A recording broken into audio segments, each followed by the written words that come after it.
안녕하세요. 사연에 빠지다의 DJ 민영입니다. 오늘은 통쾌하고 시원한 사이다 사연인데요.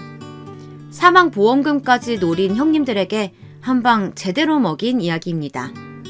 오늘 사연 어떤 내용인지 함께 들어볼게요.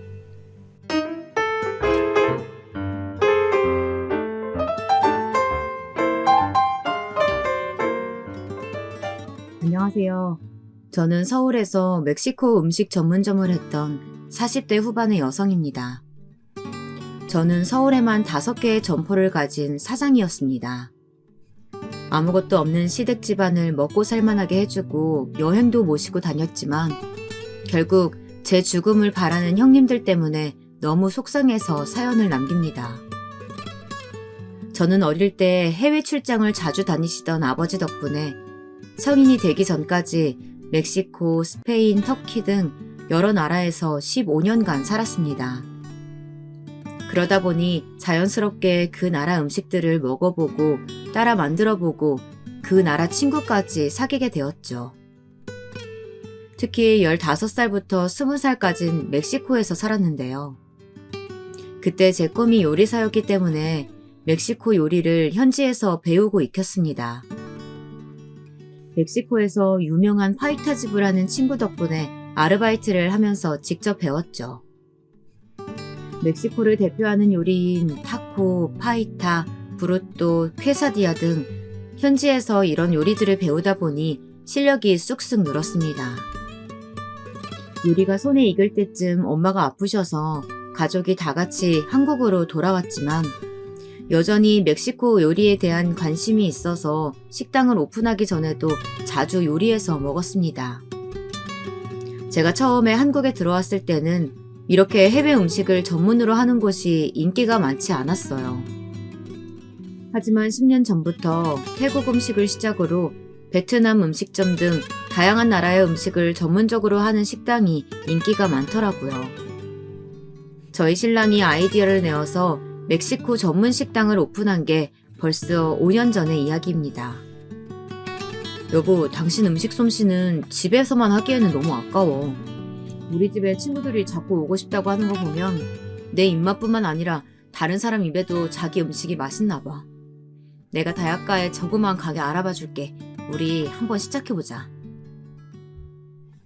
사실 제가 계속적인 유산으로 우울감에 빠져있자 신랑이 추천한 게 바로 식당이었습니다. 어릴 때부터 꿈이 요리사였지만 한국에 들어와서는 학원 선생님을 했고 신랑이랑 눈이 맞아 결혼하고 나서는 임신을 꿈꿨는데요. 저희에게는 아기를 가지는 일이 쉽지 않았습니다. 저희 신랑이랑 저는 영어학원에서 만났어요. 아이들을 좋아하고 잘 가르치는 남편을 보고 제가 먼저 대시했습니다. 처음에는 5살의 나이 차이로 저를 거부하더라고요. 하지만 끊임없이 남편에게 저를 어필했고 저희는 연애를 시작한 지 1년 만에 결혼을 하게 되었습니다. 저희 신랑은 2명의 형이 있었는데요. 3형제 중 유일하게 본인만 공부를 잘해서 어릴 때 형들이 어학연수 비용을 대신 내줘서 잘해야 한다고 했습니다. 저는 외동딸로 외롭게 자랐기에 식구가 많은 것도 좋아 보였어요. 처음 인사를 갔을 때도 어린 저에게 호감을 표하시면서 사이좋게 지내자 하셨는데요. 저는 신혼 때도 형님들이 부르면 언제든지 가서 일을 거들면서 가족으로 잘해야만 한다는 생각이 컸습니다. 큰형님에 비해 12살이나 어리고 아직은 모르는 게 더 많은 시집생활이라 사랑하는 남편의 가족이니 잘해야만 한다는 생각이 강했던 것 같아요. 한 번은 시아버지 생신이었는데 본인들은 아이를 키워서 바쁘다고 가게를 해서 바쁘다는 이유로 모든 음식을 저보고 준비하려는 겁니다. 처음에는 왜 나만 해야 하지 생각했지만 그때 저는 아기를 가지기 위해 병원을 다니고 있어서 직장도 관둔 상황이었기에 장을 보고 음식을 차렸습니다. 본인들은 시부모님이 오시기 1시간 전에 저희 집으로 왔습니다. 케이크 하나 사들고 오면서 음식 종류를 보고 너무 적은 거 아니냐며 도련님 오실 때 회 한 접시 사오면 되겠다 이러시더군요. 어머니 아버지 많이 드세요. 도련님이 회 사와서 상이 푸짐하네요.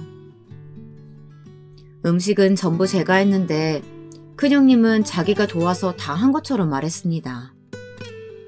둘째 형님 또한 우리 형님이 음식 장사를 해서 음식 솜씨가 좋아서 그런지 다 맛있는 것 같아요. 동서도 많이 먹어? 이러는 겁니다. 기본 나물부터 미역국까지 제가 끓였는데 모든 공이 형님에게 넘어가자 너무 억울했지만 그냥 웃어넘길 수밖에 없었습니다. 그리고 디저트를 준비하는데 멕시코식의 타코와 샐러드를 준비해서 내놨습니다. 다들 처음 먹어보는데 맛있다고 칭찬해 주시며 남은 음식을 포장해달라고 하셨죠. 가족들에게 음식으로 인정받으니 그때부터 요리하는 것에 자신이 붙었습니다. 삼겹살집, 치킨집을 하셨던 큰 아주버님은 저에게 음식 장사 해볼 생각 없냐며 다시 물어보셨죠. 저는 멕시코에서 요리를 배웠고 전문적으로 하려다가 한국에 들어와서 자격증을 따고 학원 선생으로 갑작스럽게 취직하면서 요리할 기회를 놓쳤다고 말했습니다. 아이고, 이렇게 좋은 기술이 있는데 이거 우리 카페에서 팔고 싶은데 이 음식들은 단가가 어떻게 돼요? 우리 와이프한테 하는 방법 좀 알려줘요. 퀘사디아라고 했나? 이건 정말 커피랑 잘 어울리겠어요. 그렇게 말씀하셔서 형님께 소스 만드는 방법 등 알려드렸어요. 하지만 생각보다 손이 많이 가는 음식이라 배우시고는 정작 가게에서는 팔지 않으셨더라고요. 형님은 생각보다 귀차니즘 스타일이셨고 일억천금을 바라는 전형인 로또만 되면 내가 이 나라를 뜬다 주의셨습니다. 그때 아마 제 레시피를 가지고 장사를 하셨으면 카페가 망하는 일은 없었을 텐데요. 큰형님네는 마지막으로 도전해본 카페 또한 3년을 못 채운 채 문을 닫았습니다. 사실 큰 아주버님은 저희 가게를 처음 할 때 도움을 주셨어요. 처음부터 너무 큰 곳에서 시작하지 마라. 음식을 정말 사먹는 사람들이 다니는 길에서 해라. 월세 아끼려다 손님 놓친다 하면서 가게 자리 물색을 도와주신 분이세요. 이런저런 일들로 일을 시작했을 때 형님 또한 전단지를 돌려주시고 3개월 만에 웨이팅하는 손님들이 늘어나자 본격적으로 아르바이트를 시작하셨어요. 저 또한 장사를 하는 것이 처음이라 손님 대하는 방법 등 형님에게 많이 배웠죠. 삼겹살 가게도 치킨집도 해보신 형님은 저보다 손님을 대처하는 자세가 달랐습니다. 그렇게 큰형님네 덕분에 1호점을 성공을 이룰 수 있었는데요. 형님은 저희가 운이 좋아서 장사가 잘 된다고 말씀하셨지만 사실 엄청난 노력을 했습니다. 처음 가게를 시작하고자 했을 때 멕시코에 사는 친구에게 다시 레시피를 물어봤습니다. 멕시코에 살면서 요리사를 꿈꾸게 했던 친구는 멕시코에서 유명한 주방장이 되어 있었고 저희 부부는 요리를 다시 배우기 위해 2주간 멕시코로 떠났습니다. 5년 동안 살았어서인지 저는 금방 멕시코 요리를 마스터했고 친구도 인정하는 멕시코 요리 전문가가 되었습니다. 거기에 약간 한국식의 표전으로 만들다 보니 많은 분들이 사랑해 주셨죠. 남편이랑 저는 처음에는 테이블 5개가 겨우 들어가는 조그마한 식당을 오픈했습니다. 처음에는 사람들도 생소한 멕시코 요리이다 보니 하루 종일 5그릇 팔릴 때도 있었습니다. 하지만 입소문이라는 게 무섭더라고요. 대학생들 사이에 인기가 있자 저희에게 일을 배워서 포차를 하시겠다는 분도 생기셨어요. 덕분에 한강 포차에서도 유명해져서 프랜차이즈까지 낼 수 있었습니다. 그때 처음으로 신랑이 부탁을 하더라고요. 첫째 형님네 부부가 이번에도 실패해서 정말 힘들다고. 우리 2호점 가게를 형님에게 맡기는 것에 대해 의견을 물어봤습니다. 저는 흔쾌히 좋다고 했습니다. 사실 아이를 계속 유산하면서 시댁 식구들에게 고마운 점이 많았거든요. 제가 힘들어할 때마다 괜찮다. 아이가 없어도 너희 부부가 이렇게 안 싸우고 행복하게 살면 엄마는 다 괜찮아. 나는 벌써 손자 손녀 다 있는데 나한테 전혀 미안하다는 생각 안 해도 된다. 네 몸만 신경 써. 괜히 기죽지 말고 씩씩하게 살아. 라고 말해주시는 시어머니 덕분에 유산의 아픔도 빨리 잊을 수 있었습니다. 그리고 두 형님들은 아들, 딸 전부 있어서 집안을 잇는데 문제가 없기도 했고요. 형님들은 요즘은 아이 없이 둘이서 연애하듯이 사는 것도 부럽더라. 아이 있어봐. 정말 돈이 끊임없이 들어서 진짜 힘들어. 나도 다음 생에 태어나면 결혼도 안 하고 화려한 싱글로 살 거야. 하며 늘 걱정하지 말라고 그렇게 말씀해 주시던 형님들 덕분에 시댁에 더 마음이 갔습니다. 어느 정도 가게가 자리를 잡으면 시댁 식구들에게 되돌려 드려야지 생각도 늘 가지고 있었죠. 그래서 명절에는 항상 백화점 상품권을 준비해서 형님들께 드렸고, 어머니 아버지가 아프시면 그 병원도 우리 부부가 모시러 가고 병원비도 저희 부부가 다 부담했습니다. 한 번도 병원비를 나눠서 부담하자고 하거나 혼자 모시고 가는 것에 대해 불만을 표현한 적이 없었습니다. 시어머니, 시아버지는 늘 저희 부부에게 미안하다고 하셨지만 큰형님네도 작은형님네도 고맙다, 수고했다 이런 문자 한 통 보내지 않았습니다. 사실 서운한 마음도 들었어요. 시댁의 대소사를 혼자 다 하는 느낌이었지만 가족이란 이름으로 뭉칠 수 있는 순간들이 좋았기에 참았습니다. 가끔씩 형님 부부는 종종 질투 아닌 질투를 하는 모습을 보이셨는데요. 어머님, 아버님이 막내 며느리만 이뻐하는 것 같아요. 아들 셋 중 막내 도련님만 늘 챙겨주시고. 그러자 작은 형님네도 도련님만 공부시켜서 좋은 대학 나왔다며 이렇게 말하며 질투를 하시는 겁니다. 결혼 전부터 알고 있었던 사실이었지만 형들도 내심 막내 동생 공부를 자기들이 시켜줬다고 생각하더라고요. 정말 도움을 준 건 해외에 어학연수 갈 때 쓸 400만 원 주신 게 전부라고 들었는데 말이죠. 그래도 신랑의 형들이고 우리는 가족이니까 이런 생각으로 잘했습니다. 그래서인지 모든 가족들에게 들어가는 돈은 저희가 부담하는 게 당연하다는 듯이 했습니다. 저희 부부가 너무 호구같이 굴어서 더 그랬던 것 같기도 하고요. 그렇게 저희는 정말 아이가 없는 대신 시댁 식구들에게 더 정을 붙이고 더 잘해주려고 애썼습니다.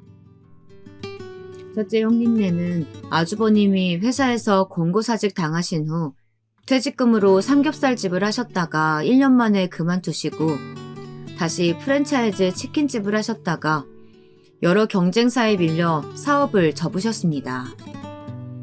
그러다 마지막으로 도전한 저가형 카페마저 망할 위기가 찾아오자 저희 신랑에게 도움을 청하시더라고요. 동생아, 도저히 안 되겠다. 신용불량자까지 되어서 더 이상 대출도 힘들고 가게를 차릴 수가 없어. 형 일 열심히 배울 테니까 일 좀 시켜줘. 우리 아들 초등학생인데 아빠가 집에서 놀 수는 없잖아.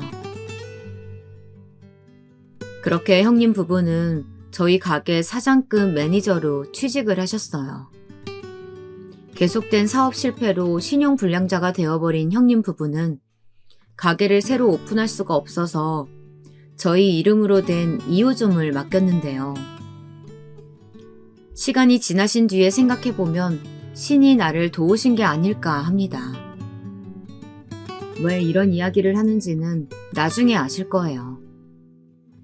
처음에는 학원과 병행하던 신랑도 이제는 저랑 같이 이 사업에 뛰어들었습니다. 착실하고 말하는 걸 좋아하는 신랑 덕분에 프랜차이즈도 쉽게 할 수 있었습니다.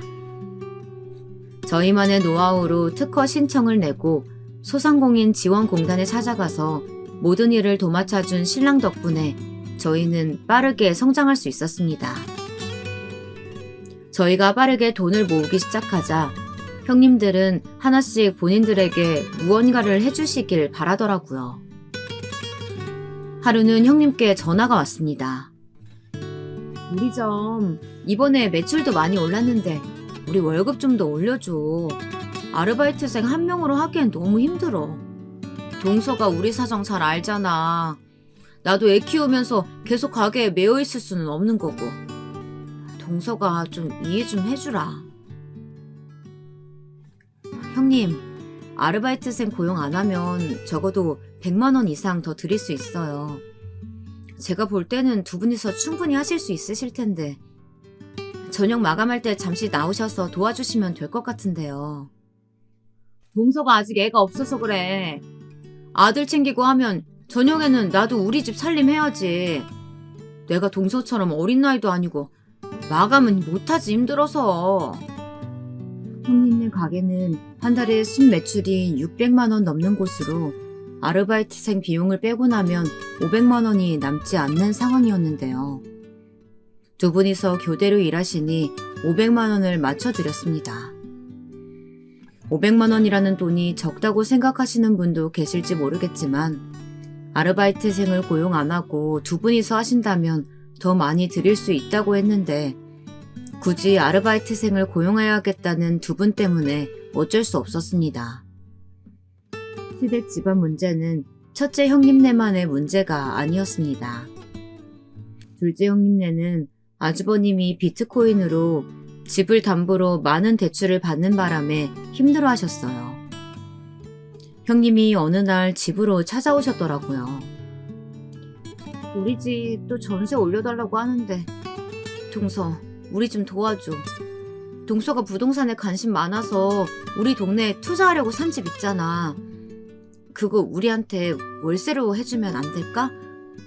1억에 50만 원 정도로 해주라. 진심으로 부탁할게. 우리가 정말 가지고 있는 돈이 이게 전부야. 한 번만 우리 사정 봐주라. 애들 아빠 월급이 350만 원 좀 넘는데 벌써 대출 이자가 한 달에 150만 원이야. 거기에 전세금을 3천만 원이나 올려달라고 하는데 내가 이렇게 사정할게. 우리가 어서 돈 모아서 2년 안에 나갈게. 집도 정말 깨끗하게 사용할게. 형님, 그럼 한 달에 50만 원 월세는 꼭 입금해 주셔야 돼요. 그럼 동서 내가 미안해서라도 월세만큼은 꼭 낼게.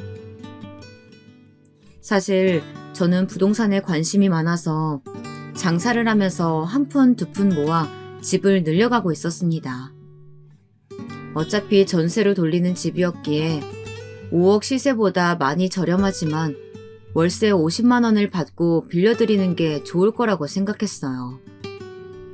남에게 빌려줘서 집을 엉망으로 사용한다는 이야기를 많이 들어서 적어도 형님에게 전세를 주면 집을 엉망으로 만들 거라고 생각하진 않았는데 이조차도 저의 큰 착각이었네요. 처음에는 매달 고마워하면서 월세를 입금해 주시더니 어느 순간 입금 금액을 30만 원으로 줄여서 내시더라고요. 동서 미안해. 이번 달에 나가는 돈이 너무 많네. 30만 원만 보낼게.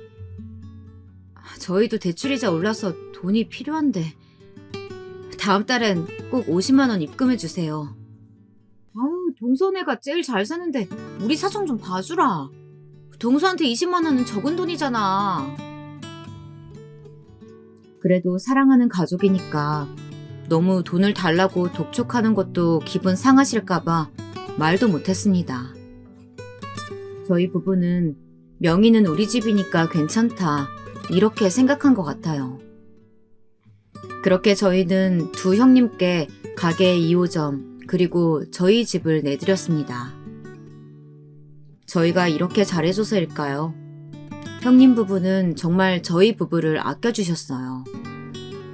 저희 부모님이 돌아가셨을 때도 3일 내내 자리를 지켜주셨고 저 쓰러질까봐 걱정해주시면서 마지막 날까지 친동생처럼 아끼면서 외롭지 않게 할게요 라고 말씀하시면서 울고 있는 저에게 많은 힘을 주었습니다. 그때부터 정말 저는 바보처럼 좋은 게 있으면 형님들부터 드렸던 것 같아요. 동서, 이번에 우리 애 입학식 가야 되는데 내가 명품백이 하나도 없잖아. 동서 저번에 생일에 도련님이 명품백 사줬지? 그거 나 하루만 빌려주면 안 돼? 하면서 빌려가시고는 자기는 남편을 잘못 만나서 이런 가방 하나 없다고 신세한탄을 하셔서 가방을 드리기도 했습니다. 그런데 하루는 저도 없는 저희 집에서 커피 머신을 빌려간다고 들고 가시더니 돌려주시지 않는 겁니다. 동서는 집에 잘 없잖아. 가게 갔다고 오면 저녁인데 그때 카페인 마시면 잠을 못 자니까. 내가 이 커피 머신 조금만 사용하고 줄게. 나는 집에 있으니까 커피가 그렇게 마시고 싶은데 우리가 동선의 집에 사는데 커피값이라도 아껴야 월세라도 내지. 이해하지? 지금 생각해보면 전혀 이해가 되지 않는 일인데 그때는 귀신에 씌인 건지 네 알겠어요. 그렇게 하세요. 하면서 명품 가방도 커피 머신도 다 드렸네요. 하지만 간간히 형님들은 제 안부를 살뜰히 챙기며 반찬을 만들어주시기도 하시고 보약에 비타민에 영양제까지 사주시면서 우리 집안은 동서가 다 살린 거야. 동서 덕분에 우리가 이렇게 사이좋게 지낼 수 있는 거야. 이러면서 저를 동생처럼 여긴다고 늘 말했습니다. 두 형님은 만날 때마다 제 손을 잡으면서 고맙다는 말을 늘 하셨었죠. 그리고 다른 사람 앞에서 저희 가게를 칭찬하면서 사랑하는 내 동생이라고 자랑하기도 했습니다. 형님들의 그런 행동들 때문에 원망하는 마음도 사라지더라고요. 그리고 어느 정도 가게가 안정세를 접어들자 저는 형님들께 통 큰 선물을 했습니다. 형님들이 저를 동생처럼 아껴주셔서 제가 작은 선물 준비했어요. 여기 차 키요. 두 분 다 10년 넘은 차 타고 다니시는 거 알아요. 저 유산했을 때도 챙겨주시고 지금도 반찬에 보양식에 늘 챙겨주셔서 감사합니다.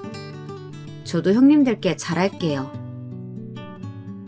사실 두 형님들은 10년 전 아반떼를 가지고 계셨는데 이번에 나온 신형 아반떼를 선물로 해드렸습니다. 막내야, 네 처 덕분에 우리도 신형차를 다 타보네. 고맙다. 덕분에 배달도 더 열심히 다닐게. 정말 네가 결혼 잘해서 우리 집에 로또 같은 아이를 데리고 왔구나. 저 아주버님은 아주 신나하셨어요. 형님들도 제 두 손을 잡으시고는 동서 정말 고마워. 앞으로도 아프거나 힘든 일 있으면 나한테 전화해. 내가 친동생처럼 동서 생각하는 거 알지? 동서 덕분에 정말 요즘 살맛이 나는 것 같아. 조카 또한 제 손을 잡으면서 숙모 고마워요. 계속 돈 잘 벌어서 숙모 재벌돼서 백종원 아저씨 같은 분 되셨으면 좋겠다. 천진만난한 조카의 말에 저희 가족들은 다 웃었습니다. 이게 꿈이라면 영원히 깨고 싶지 않을 정도로 행복한 날들이 이어졌습니다. 전부 저의 착각 속 가족의 모습이었죠. 현실의 모습은 달랐습니다. 어머니 생신을 맞이하여 떠난 가족여행에서 그들의 민낯을 알게 되었습니다. 어머, 동서 덕분에 우리가 이렇게 비싼 호텔방에서 자보네요. 속초 바다도 보이고 침대도 너무 편하고 어머니 생신 덕분에 우리도 오래간만에 바닷바람 마시니까 좋아요. 그러게요, 형님. 속초 앞바다도 이렇게 좋은데 다음에 우리 가족 다 같이 태국이라도 가요. 어머님, 아버님 살아계셨을 때 모시고 가면 좋잖아요. 동서 시간 날 때 말만 해. 내가 잘 알아볼게. 우리 다 같이 여행 오니까 너무 좋다. 우리 해외여행도 가자. 막내 아가, 호텔 예약하고 식당 예약한다고 고생했다. 내가 말년에 며느리 잘 봐서 이런 호사를 누리네. 설악산 케이블카도 20년 전에 타보고 처음 타보고. 고맙다. 평생 기억에 남을 것 같아. 바다도 오랜만에 보니까 참 좋구나. 누구보다 저를 예쁘다 해주시고 아껴주시는 시어머니가 작년 TV 프로그램에 나오는 설악산을 보시고는 죽기 전에 꼭 한 번만 더 올라가 보고 싶다고 말씀하셔서 올해 생신 선물로 온 가족 강원도 여행을 준비했습니다. 당연히 모든 형제들 중 저희 부부가 가장 잘 살기도 하고 아이가 없어서 상대적으로 지출이 적기에 저희 부부가 부담하는 걸 다들 당연하게 생각했어요. 저 또한 그때는 시댁 식구들이 진정한 가족이다 생각했기 때문에 무엇 하나 아깝지 않았습니다. 그들은 저를 돈봉투로 생각했는데 바보 같은 저는 그걸 이제야 안 거였죠. 사건은 설악산 케이블카를 타고 정상을 찍고 내려오는 화장실에서 일어났습니다. 여러분, 그런 기분 아실까요? 몸 안의 모든 온기가 심장에서부터 머리까지, 그리고 손끝, 발끝으로 모래처럼 빠져나가는 기분. 6월의 한낮인데도 추워서 몸이 떨리는 기분. 딱 제가 그날 그랬습니다. 화장실에서 둘의 대화를 듣고 제 마음도 몸도 얼어붙었습니다.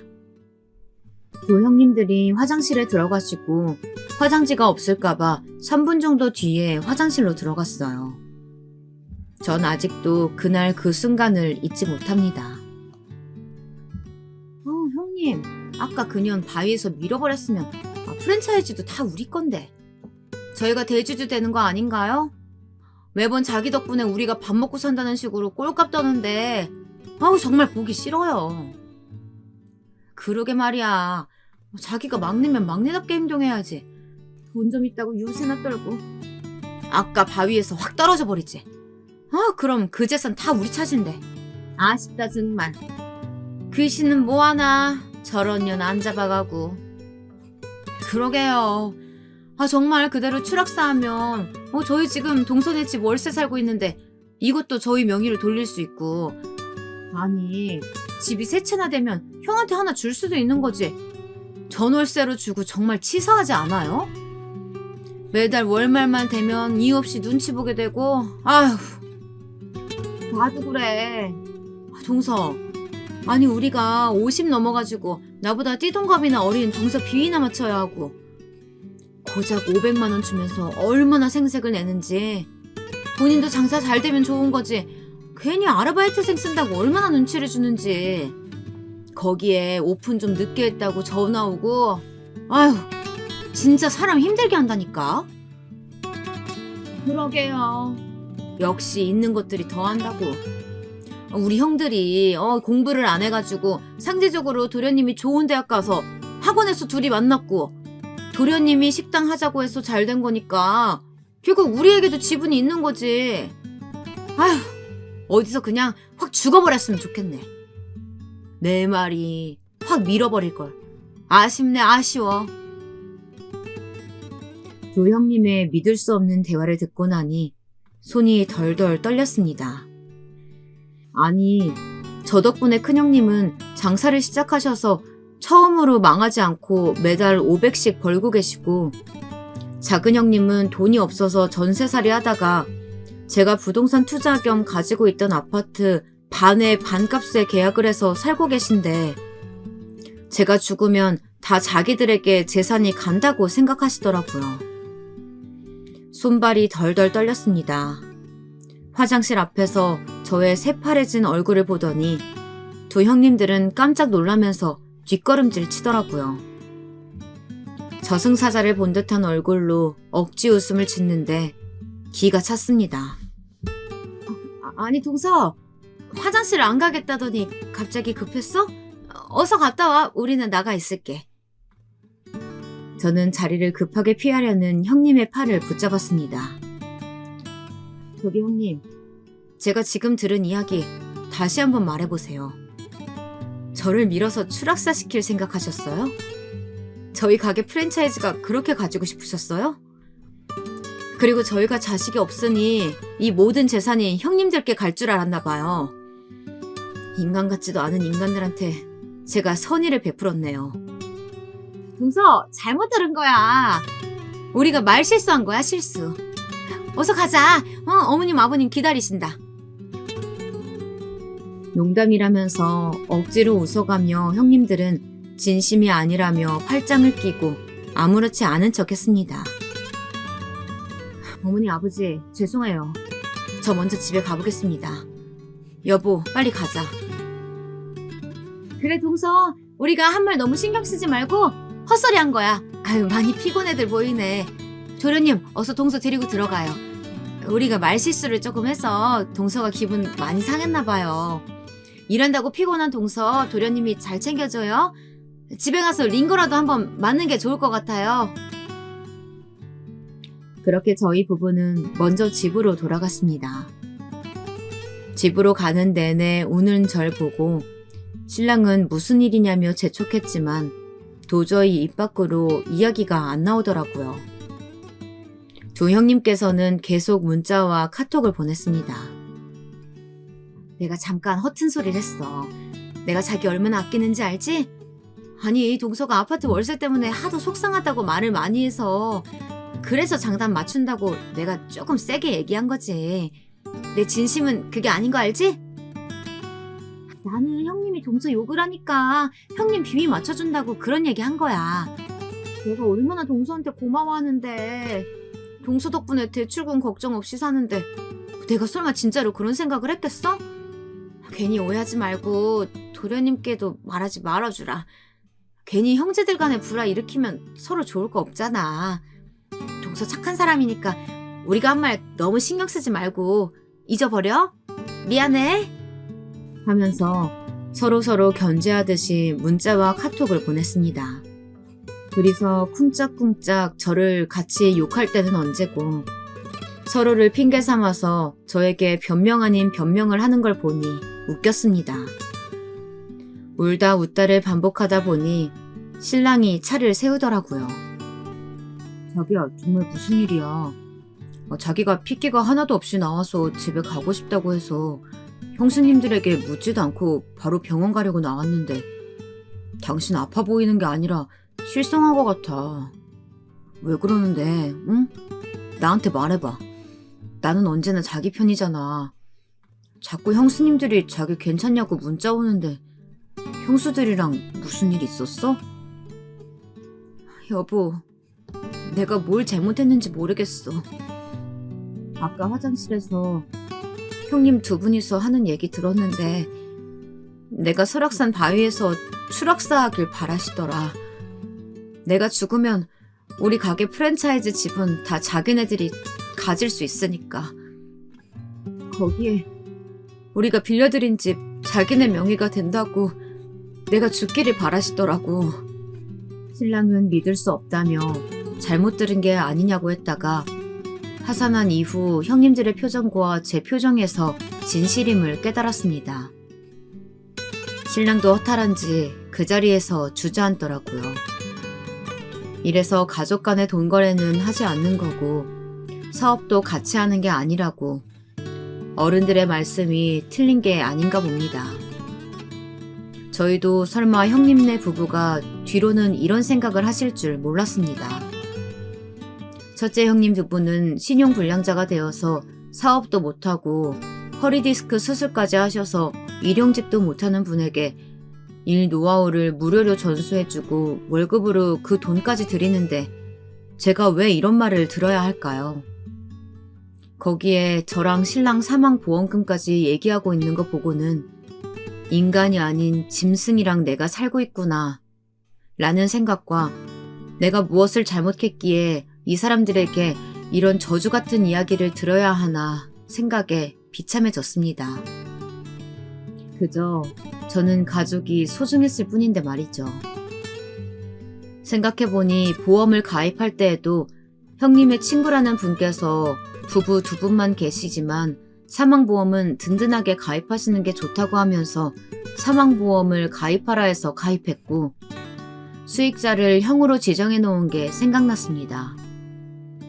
혹시나 우리가 무슨 안 좋은 일이 생겼을 때 형이 도와주시겠지라고 믿었기에. 지금 생각해보니 그때부터 제가 이 세상에서 사라지길 바랬던 걸까요? 정말 무서운 사람들입니다. 바로 전화해서 보험부터 해지했습니다. 그리고 나머지 보험 또한 수익자를 다시 정했습니다. 한 연예인이 생각나더라고요. 이렇게 당하면서 살 수는 없습니다. 신랑도 한동안 아무 말도 하지 못했습니다. 다음 날 형님 두 분이 집 앞 카페에서 보자고 하셨어요. 저는 약속한 시간보다 30분 정도 먼저 가 구석에 앉아 있었습니다. 형님들은 제가 먼저 와 있을 거란 생각을 못한 것 같더라고요. 아유 형님, 제가 못 살아요. 형님이랑 둘이서 이야기하던 게 버릇이 됐어. 동서가 들어올 줄도 모르고. 이제 어떻게 하죠? 어떻게 나올지. 아유, 정말 무릎이라도 꿇고 빌어야 하는 건지 속상해 죽겠어요. 나도 그래. 아유, 정말 오늘 또 얼마나 비위를 맞춰야 할지. 시집살이를 내가 동서한테 당하는 것 같다니까. 어서 빨리 한번 울면서 잘 꼬셔보자. 지금은 우리는 동서한테 잘 보여야 할 때잖아. 동서도 나도 지금은 돈줄이 막내뿐인데 지금 사이 틀어져서 우리한테 좋을 거 하나 없어. 그래요 형님. 우리 안약이라도 준비해야 하는 거 아니에요? 눈물이라도 흘리면서 빌어야 믿어주겠죠. 아 정말 돈 때문에 내가 이런 짓까지 해야 돼요? 어쩌겠어. 돈 없으면 약자야. 우선 최대한 슬픈 표정으로 이야기하면서 같이 울자. 울면 마음 약해질 거야. 그래도 우리 여태까지 사이 좋은 척 잘했잖아. 두 사람의 속마음을 다시 들으니 더 이상 고민할 필요가 없었습니다. 이렇게 나 혼자 고통 속에서 살 수 없었습니다. 머리가 삐쭉 서면서 손발이 떨렸지만 최대한 담담한 목소리로 말했습니다. 울고 있는 모습을 보여주기 싫었으니까요. 형님들 이야기 잘 들었습니다. 제가 모자 쓰고 뒤에 앉아있는 거 모르셨나 본데 이렇게 속마음을 솔직하게 말씀해 주셔서 더 이상 고민 안 해도 되겠네요. 이제 다시는 저 찾아오지 마세요. 얼굴 보고 싶지 않으니까. 저는 자리를 박차고 나갔습니다. 형님들은 당황해서 저를 붙잡지도 못하고 멍하게 서 계시더라고요. 그리고는 저를 애타게 부르며 따라오셨지만 한 번만 더 제 몸에 손대면 경찰에 신고할 거라고 소리를 치자 당황한 듯 가시더라고요. 그날 밤 저는 사람이 이렇게 울다가 실신할 수도 있겠구나 생각이 들 정도로 울었습니다. 지난 10년 동안 시집와서 웃고 즐겁게 보냈던 모든 시간들이 다 가식이었구나 생각하니 기가 찼습니다. 그들의 사랑이 진심인 줄 알고 내 모든 걸 내줬는데 그들에게 나는 돈봉투 그 이상 그 이하도 아니었구나 생각하니 가슴이 찢어질 듯 아팠습니다.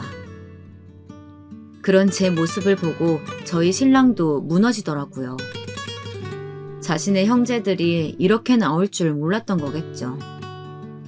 신랑은 울면서 미안하다. 내가 정말 미안해. 몇십 번을 차지하고 괜히 나랑 결혼해서 우리 자기가 이렇게 가슴 아픈 일을 당한다며 본인을 탓했습니다.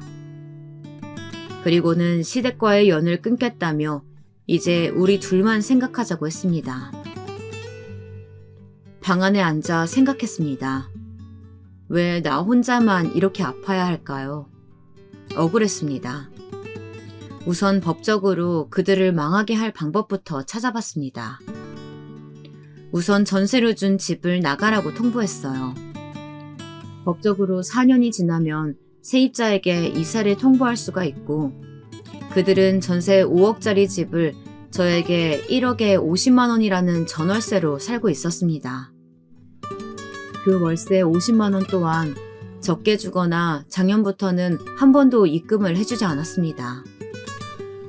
코로나로 인해 작은 아주버님 회사가 성과급이 나오지 않아서 힘들다. 아이가 초등학교 입학하니 학원비로 돈이 너무 많이 나간다. 그런 이유였습니다. 저희 가게에서 파트타임으로 일할 때도 있었는데 늘 출근 시간보다 늦게 나오고 이유 없이 빠른 퇴근을 했지만 그때도 좋은 게 좋은 거고 우리는 가족이니까 이해하자는 신랑의 말에 흔쾌히 받아들였습니다. 하지만 이제는 아니죠. 변호사를 만나서 집 문제부터 법정 소송에 들어갔습니다. 아니 동서, 우리가 남도 아니고 이렇게 갑작스럽게 집을 빼라고 하면 어떡해? 애들 학교는 어떻게 하라고? 우리가 뒤에서 욕 좀 했다고 지금 이렇게 시위하는 거야? 생각보다 동서 너무 이기적이다. 아니, 시세의 반의 반값으로 4년이나 살았으면서 저에게 이기적이라고 하는 형님을 보니 이 사람들은 전혀 나에게 죄책감이 없구나. 그저 나를 ATM기로 생각했구나. 더 이상 이렇게 봐줄 수 없다는 생각만 들었습니다. 주택 임대차 보호법이라고 우기는 형님을 보면서 지난 2년 가까운 기간 동안 월세를 주지 않은 것을 저 또한 준비했습니다. 입금 통장 내역을 뽑고 전월세 계약서를 뽑아서 제출했어요. 당연히 제가 이겼죠. 그렇게 작은 형님네가 전화로 저에게 온갖 욕을 다 할 때 큰형님은 바로 시부모님께 울면서 찾아갔더라고요. 어머니, 제가 동서 욕 좀 했다고 저랑 아비랑 지금 가게에서 쫓겨나게 생겼어요. 아니 제가 진짜로 살인을 저지른 것도 아니고 그저 동서가 버는 것도 많은데 우리한테 해주는 거 없어서 투정 부린 건데 가게에서 나가라고 하네요. 어떻게 하루아침에 형을 해고시킬 수가 있어요? 어머님이 좀 알려주세요. 당장 이 시국에 직장을 어떻게 구해요? 어떻게 저렇게 인정물이 없이 구는지. 어머니 아들도 지금 당장 일할 것도 없어요. 나도 막내한테 다 들었다. 어떻게 사람이 죽었으면이라는 소리를 입 밖으로 낼 수가 있어. 아니 너희는 인간으로서 할 말이 있고 못할 말이 있는데 나도 너희 편 못 든다. 너희가 싹싹 빌어. 나한테 와서 투정할 게 아니라 동서한테 가서 무릎이라도 꿇고 빌어야지. 어머니도 결국 돈 많이 주는 며느리가 좋으신 거죠? 같은 며느리면 뭐하나요? 받을 것도 없는 재산에 제가 그렇게 잘했는데 아무 소용없네요. 이제 저희 연 끊어요. 어머니는 저희 편 들어주셔야지. 너무하시네요.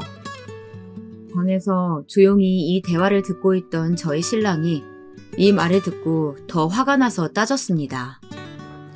아무리 속상해도 시어머니 앞에서 할 말이 있고 못할 말이 있는데 가족 간의 인연을 끊자는 말이 이렇게 쉬울 줄 몰랐습니다. 그 다음날 큰 아주버님도 찾아오셨더라고요. 제주씨, 제가 이렇게 사과할게요. 한 번만 봐주세요. 그날도 저는 제주씨가 그냥 아픈 줄 알았어요. 우리 집사람에게 물어보니까 둘째랑 험담 조금 했다고 해서 심각하게 생각 못했습니다. 그렇게 사람을 죽인다는 말을 할 줄 몰랐어요. 저희 애들 엄마가 잘못했어요. 저는 애들이랑 살아야죠. 이혼하라고 하면 이혼할게요. 그러니까 제발 가게만은 할 수 있게 해주세요.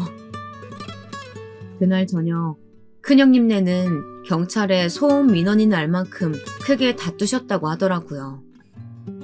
사건의 전말을 전부 다 들은 아주버님은 형님에게 당장 나가라고 소리쳤다고 하더라고요.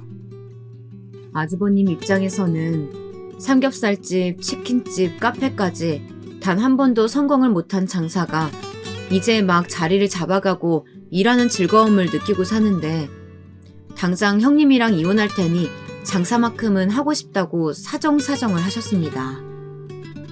솔직히 저는 아주버님 얼굴도 보고 싶지 않았습니다. 그때 신랑이 형, 나 당분간 형도 얼굴 안 보고 살고 싶으니까 나타나지 마. 솔직히 형도 믿을 수가 없네. 형수 혼자만의 생각이겠어? 형 말도 믿을 수 없으니까 이혼 서류 접수하면 말해. 그럼 믿어줄게. 가게도 내 이름으로 되어 있으니까 당분간 출근하지 마. 해고야. 실업급여 신청하든가. 신랑은 단호하게 형을 내쫓았습니다. 솔직히 통쾌하더라고요. 아주버님은 늘 술만 마시면 가게가 잘 되는 건 다 내 덕분이다 하면서 자리 잡을 때 가게 찾을 때 도움 주신 걸로 늘 생색을 내셨습니다. 사이가 좋을 때는 감사했지만 지금은 전혀 그런 마음이 들지 않았습니다. 다음날 저녁 형님은 저희 가게를 뒤집으셨습니다. 평소 막장 드라마에서 이런 장면이 나오면 역시 못 배운 사람들이 저렇게 난리 피는 거야. 아니 무슨 사람이 저래? 진짜 무식하다. 하시던 분이 막장 드라마에서 나오는 짓을 하고 계시더라고요. 의자를 던지고 고래고래 소리를 치면서 말이죠. 이게 형님의 본 모습이겠죠. 아이고, 이년이 아주 우리 부부 이혼을 시키네. 내 나이 50에 신랑이랑 아들 열심히 키운 지밖에 없는데 기술 좀 알려주고 가게 매니저 시켜주고 뼈 빠지게 일 시키더니 이제 막무가내로 사람을 해고시키네. 아이고, 나는 이렇게 못 살아. 여러분, 여기 이 사람이 아무 이유 없이 저를 해고하려고 합니다. 아주 갑질하고 있어요. 한창 저녁 시간 포장 손님부터 식사 손님까지 본인도 가게 해봤으면 입소문이 얼마나 무서운 줄 알면서 이런 행패를 부렸습니다. 저는 경찰에 신고했고 형님은 영업방해로 경찰서에 끌려갔습니다. 사유서를 작성하면서 끝까지 너 때문에 우리 아들이 이혼한 부모 밑에서 자라야겠냐 소리소리를 치는데 온갖 정이 다 떨어졌습니다.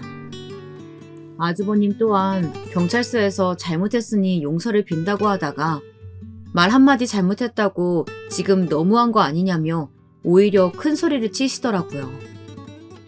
이래서 사람은 끝까지 두고 봐야 아는 것 같아요. 그렇게 하루가 지나고 변호사를 통해 모든 일을 차근차근 준비했습니다. 우선 가게는 저희 부부 명의로 되어 있었고 해고 절차도 생각보다 쉽게 풀렸습니다. 가게를 하는 동안 형님 부부는 제 시간에 출근한 적이 없었으며 그 사이에 뒷돈도 챙긴 정황이 발견되어 해고 절차를 통해 해고를 하였습니다. 그러자 그 집 아들이 전화가 와서 욕을 하더라고요. 아니 수모, 우리 엄마가 뒤에서 욕 좀 했다고 지금 엄마 아빠 해고시키면 저는 어떻게 살아요? 제 인생 망치면 숙모가 책임지실 거예요? 저 외고 가려면 돈 얼마나 많이 드는데요. 숙모가 내실 거냐고요. 숙모가 이런 성격이니까 우리 엄마가 뒤에서 그런 말을 하죠. 정말이지 콩 심은 데 콩 나고 팥 심은 데 팥 난다는 말이 틀린 말이 아니더라고요. 어떻게 매번 만날 때마다 10만 원씩 용돈 주고 초등학교 졸업식 날에는 사달라는 아이폰도 사주고 중학교 입학할 때는 친구들 다 입는다고 숙모 패딩 하나만 사달라고 해서 80만 원짜리 패딩을 사줬는데 이런 모습을 보니 다 소용없는 짓이었구나 싶더라고요. 이뿐만이 아닙니다. 또 하루는 아주버님이 술을 드시고 3호점 가게에 오셔서 의자를 집어던지고 고래고래 소리를 치는 겁니다. 놀라서 신랑에게 전화를 거니 신랑이 와서 형을 끌어내리더라고요. 다행히 경찰분들이 도와주셔서 잘 넘어갔습니다. 그 일이 일어난 후 3일 정도 연락도 없고 찾아오지도 않아서 이제 좀 평화롭게 마무리가 되려나 싶었습니다. 하지만 사건은 또 일어나고 말았죠. 저희 가게 앞으로 형님네 친정 식구들이 찾아와서 무릎 꿇고 비는 겁니다. 우리 딸 한 번만 봐주게. 지금 이렇게 쫓겨나면 이 사람들 굶어 죽어야 돼. 우리 딸이 잠시 정신 나간 거야. 이혼하면 어떻게 살라고. 나를 봐서 한 번만 봐주실게. 70대 후반에 형님이 오셔서 비는데 잠시 넘어갈 뻔했지만요. 그래도 용서는 되지 않더라고요. 형님 동생도 와서는 우리 언니가 진짜 잘못했어요. 우리 언니가 친동생인 나보다 동서 더 많이 아끼고 챙겨요. 한 번만 봐주세요. 우리 언니 이제 50 넘어가는데 지금 형부랑 다 같이 백수 되면 어떻게 살아요? 백수가 될 뻔한 분들을 저희 부부가 살만하게 해드리니 죽이겠다고 생각하는 분들에게 제가 더 이상 무엇을 해드려야 하는지 묻고 싶었습니다. 매일매일 동서 내가 진짜 잘못했어. 한 번만 봐줘. 하면서 자꾸 찾아오니 그것조차 스트레스가 되었습니다. 얼굴조차 보기 힘든 사람들이 매일매일 집 앞에서 기다리고 있으니 집으로 가는 길이 너무 힘들었습니다. 그뿐만이 아닙니다. 둘째 형님네는 집에서 쫓겨날 상황에 처하자 모든 짐을 저희 집으로 보냈습니다. 저희 때문에 원룸으로 쫓겨났으니 짐 둘 곳이 없다는 이유였습니다. 저희는 지금 당장 이 짐을 들고 가지 않으면 쓰레기 투기죄로 고소한다고 했습니다. 그러자 사람이 어떻게 그럴 수 있냐며 소리소리 치는데 정말 이사는 저희가 가야 될 것 같았어요. 동네 사람들이 다 나와서 쳐다볼 정도로 작은 형님은 아파트 단지 안에서 난리를 피웠습니다. 정말 막장 드라마가 현실에서 일어나는 느낌이었죠. 작은 형님네 또한 시부모님 댁에 가서 소리치며 싸웠다고 하더라고요. 어머니, 동서 좀 말려주세요. 저희 가진 돈으로는 원룸밖에 못 구하는데 이 사람 잘 데 없으니까 어머니 댁에서 자꾸 먹고 하라고 해요. 아니 지금 저희의 사춘기라서 정말 예민한데 동서는 이렇게까지 저희 내치고 얼마나 잘 사는지 두고 볼 거예요. 정말 사람이 어떻게 저렇게 모진 건지 안 좋은 소리 한 번 했다고 이렇게까지 정말 인성 쓰레기네요. 아니 너희들은 사람이 하면 안 되는 말을 해놓고 어떻게 그러니? 매일 해외여행이다 하면서 너희들끼리 놀러 다니기만 하고 동생이 그만큼 해줬으면 너희 힘으로 더 열심히 모아야지. 어떻게 사람 죽일 생각을 하고 너희가 정말 인간이니? 정말 너희가 무섭구나. 가서 빌고 사정하고 해라. 나는 부끄러워서 막내 아기 얼굴도 못 보겠다. 그 아기가 너희한테 얼마나 잘했는데 집도 내어줘, 차도 사줘, 부모 병원비도 다 막내가 부담했다고 그러놓고 지금 왜 너희 편 안 들어주냐며 화내는 거니? 나가거라. 얼굴 보기도 싫다. 어머니도 기가 차셨는지 적반하장 형님의 태도에 엄청 화를 내셨습니다. 그리고 몸져 누우셨습니다. 형제들끼리 이런 일이 생기니 두 분 다 정신적으로도 많이 힘드셨겠죠. 이런저런 사건들이 계속 생기니 오기가 생기더라고요. 저희는 기가 차서 여태껏 빌려준 돈도 다 받기로 했습니다.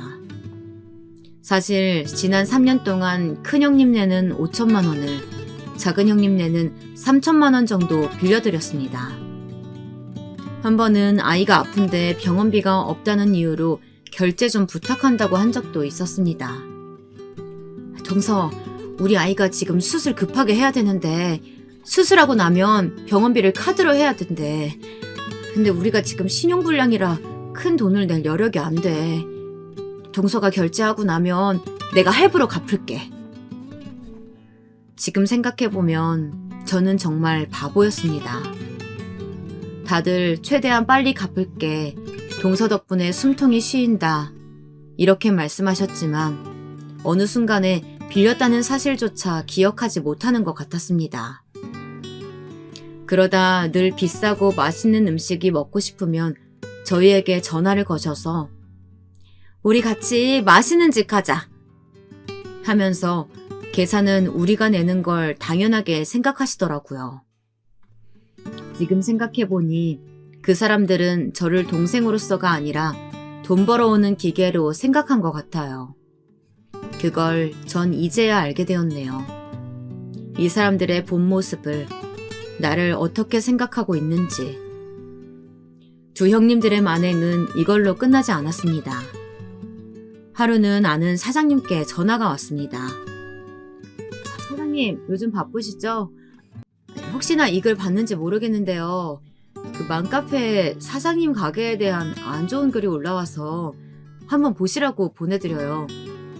아무리 익명이라고 하지만 저도 대충 사정은 전에 들어서 아는데 가족끼리 너무하는 것 같네요. 사장님 한번 읽어보시고 운영자에게 글 내려달라고 해요. 지금 댓글도 너무 안 좋아요. 사장님의 급한 목소리에 무언가 잘못되고 있다는 생각이 들었습니다. 저는 얼른 들어가서 익명방에 글을 봤습니다.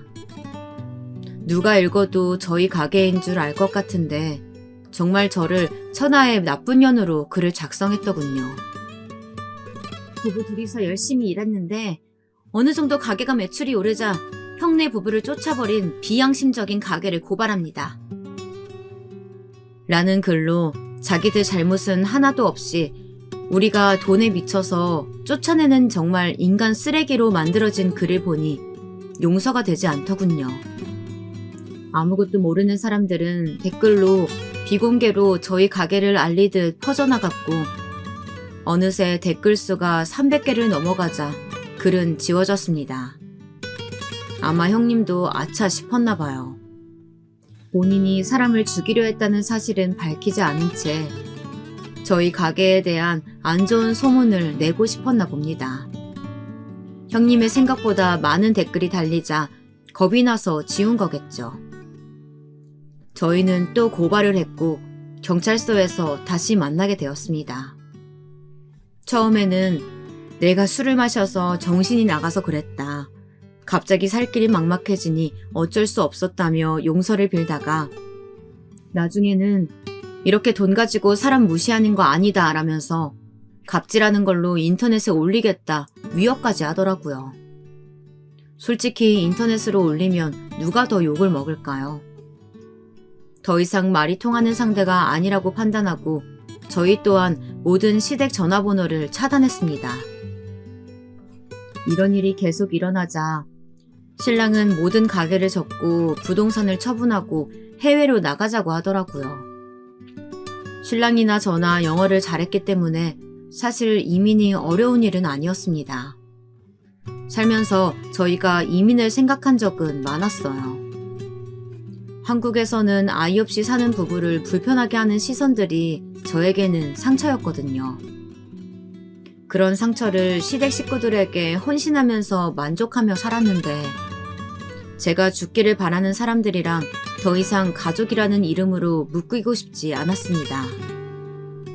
그렇게 저희는 하나하나 정리를 시작했어요. 우선 가게는 지방에 프랜차이즈를 냈던 분이 인수하시기로 결정했으며 부동산은 둘째가 안 나간다 버텼지만 결국 법정 소송으로 이겨서 문제가 없었습니다.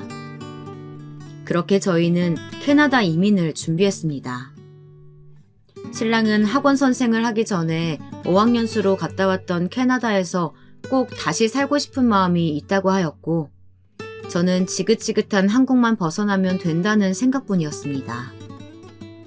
사업장과 부동산을 정리하니 저희는 한평생 돈 걱정 안 할 만큼 재산이 있었습니다.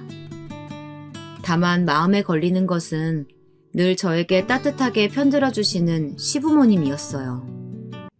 정말 저런 형들 같은 아들을 낳았다고 볼 수 없을 만큼 점잖으시고 늘 저희에게 고맙다 감사하다는 표현도 잘해주셔서 선물을 사드려도 식사를 대접해도 늘 제 손을 잡으시며 복덩어리 며느리라고 말씀해주시는 분들이셨습니다. 형님 부부에게는 전혀 미안한 마음이 들지 않았지만 정말 시부모님께는 죄송하더라고요. 아버지 어머니 죄송해요. 이렇게밖에 못하는 저희를 이해해 주세요. 형님들이 아직도 매일 저에게 욕하면서 전화도 오고 찾아오고 더 이상 한국에서 못 살 것 같아요. 가게에도 찾아와서 온갖 행패를 부리고 이제 사업장 관련 모든 것들도 다 처분했어요. 작은 형님들도 집으로 찾아와서 소리치고 난리 피우셔서 집도 팔았습니다. 이웃들이 신고해서 경찰까지 오고 정말 부끄러워서 더 이상 살 수가 없어요. 지난 이야기를 하면서 하염없이 눈물이 나더라고요. 저희 신랑도 울면서 어머니께 말씀드렸어요. 저희 부부가 해드릴 수 있는 건 이 통장이에요. 분명 형들이 찾아와도 절대로 주지 마시고 병원비 아끼지 마시고 사용하세요. 아마 형들은 당분간 어머니 아버지한테 연락도 안 하고 정신 못 차리고 난리 피울 수도 있을 것 같아요. 그럴 때 괜히 버스 타지 마시고 택시 타고 병원 다니세요. 형제들끼리 이런 모습 보여서 죄송합니다. 저희 죽고 난 재산까지 탐내는 사람들에게 더 이상 호구처럼 돈 퍼주지 않을 거예요. 저흰 할 만큼 했습니다. 저희 이야기를 들으신 어머니는 제 손을 잡으면서 우시더라고요. 아가, 고생 많았다. 안 그래도 정환이가 찾아와서 그간 있었던 일 다 말해주더라. 어찌 인간의 탈을 쓰고 그런 짓을 하는지 내가 차마 너를 볼 낯이 없다. 가서는 마음 편하게 행복하게 살아. 간혹 생각나면 전화 한 통 해다오. 그렇게 저희는 한국에서의 아픈 기억을 잊고 지금 행복하게 캐나다에서 살고 있습니다. 저희에게 집을 빼앗긴 형님은 식당에서 설거지 아르바이트를 하고 계시고요. 큰형님네는 결국 이혼을 하셨고 형님은 빌딩 청소 일을 한다고 들었습니다. 저희는 캐나다에서 에어비앤비를 하면서 즐겁게 보내고 있습니다. 평생 악착같이 돈 벌지 않아도 생활할 수 있는 재산을 모았고 신랑이랑 이렇게 둘이서 행복하게 살 일만 남았네요. 더 이상 시댁 식구들에게 퍼주는 일도 없을 거고 훗날 저희가 이 세상을 떠날 때를 대비해서 모든 재산을 미혼모 가정에 기부하기로 법적 조치도 해놨습니다. 100원짜리 하나라도 그들에게 가는 게 아깝고 싫으니까요. 여기서 사연으로 풀어내니 이제 정말 다 털어버린 것 같아서 마음이 편합니다. 이렇게 저희 부부가 행복하게 사는 게 제일 큰 복수겠죠. 저의 이야기 들어주셔서 감사하고요. 다들 행복한 하루 보내세요.